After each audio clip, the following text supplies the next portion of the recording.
Halo Bapak Ibu sekalian, selamat datang kembali bersama saya Dr. Ivan. Kali ini saya kembali hadir untuk membahas mengenai deteksi dini pada anak gangguan spektrum autis untuk usia 18-36 bulan. Deteksi ini bisa Bapak Ibu lakukan secara mandiri di rumah. Indikator yang kita bahas kali ini berkaitan dengan gangguan integrasi sensori yang umumnya menjadi masalah yang dimiliki oleh anak dengan gangguan spektrum autis. Indikatornya yaitu apakah anak senang memanjat seperti memanjat tangga. Untuk indikator ini Bapak Ibu bisa amati kebiasaan anak di rumah. Memang jika kita lihat usia perkembangannya, anak usia ini sedang dalam masa melakukan eksplorasi untuk melatih kemampuan geraknya. Jadi sangat wajar jika anak usia ini senang melakukan berbagai macam kegiatan termasuk memanjat. Namun, anak yang memiliki gangguan integrasi sensori biasanya memunculkan respon yang berbeda. Jika anak terlihat senang berlebihan ketika memanjat, maka ada kemungkinan anak termasuk dalam gangguan modulasi yaitu sensory seeking.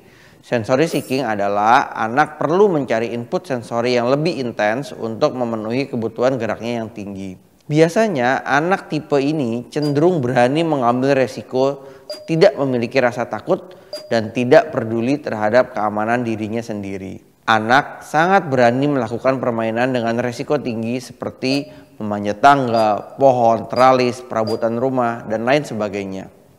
Terkadang kegiatan yang dilakukan belum tentu diiringi dengan kematangan kemampuan geraknya, sehingga anak rentan mengalami cedera.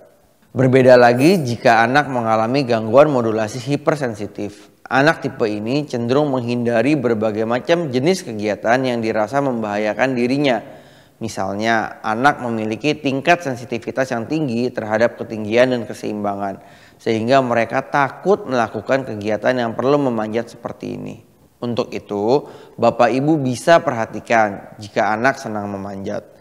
Apakah anak memanjat karena memiliki tujuan tertentu? Misalnya ingin mengambil sesuatu di atas meja yang tinggi sehingga anak mencoba memanjat, atau anak memanjat tanpa tujuan. Umumnya anak memanjat karena ingin meraih sesuatu atau hanya penasaran dengan kemampuannya itu. Tapi ketika mereka sudah mendapat apa yang diinginkan, seharusnya mereka akan turun dan bisa beralih melakukan kegiatan lainnya. Berbeda pada anak yang sensory seeking. Mereka bisa terus memanjat dalam durasi waktu yang lama tanpa merasa bosan dan tidak terlihat lelah. Anak bisa naik terus sampai tinggi sekali dan tidak merespon jika diminta untuk berhenti memanjat, walaupun sudah terlalu berbahaya. Selain itu, indikator ini juga kerap dikaitkan dengan gangguan pemusatan perhatian dan hiperaktif. Lalu apa bedanya? Nah, Bapak Ibu bisa lebih memperhatikan kebiasaan anak. Misalnya selama anak memanjat. Apakah masih diselingi dengan kegiatan lain, misalnya mondar-mandir, atau anak bisa terus-menerus memanjat tanpa henti. Biasanya pada anak dengan gangguan spektrum autis akan cenderung melakukan kegiatan yang berulang, sehingga apa yang dilakukan akan berfokus pada kegiatan yang sama berulang-ulang kali tanpa rasa lelah.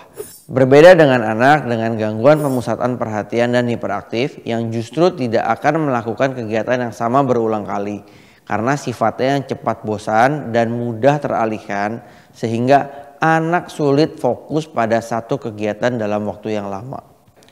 Tentunya selain itu terdapat kombinasi dengan tanda-tanda lain seperti cuek, keterlambatan bicara, dan sebagainya yang kerap ditemukan pada gangguan spektrum autis. Apabila Bapak Ibu merasa anak melakukan kegiatan yang tidak wajar seperti yang sudah dijelaskan tadi, atau Bapak Ibu memiliki suatu kecurigaan tertentu, maka ada baiknya untuk segera mengkonsultasikan kepada ahlinya untuk mendapatkan penjelasan dan penanganan lebih lanjut. Seperti itulah pembahasan indikator deteksi dini pada anak dengan gangguan spektrum autis kali ini. Perilaku ini bukan merupakan suatu tanda untuk memastikan adanya gangguan spektrum autis ya, sehingga perlu dipadankan dengan indikator lainnya. Kita bertemu lagi pada kesempatan berikutnya. Sampai jumpa.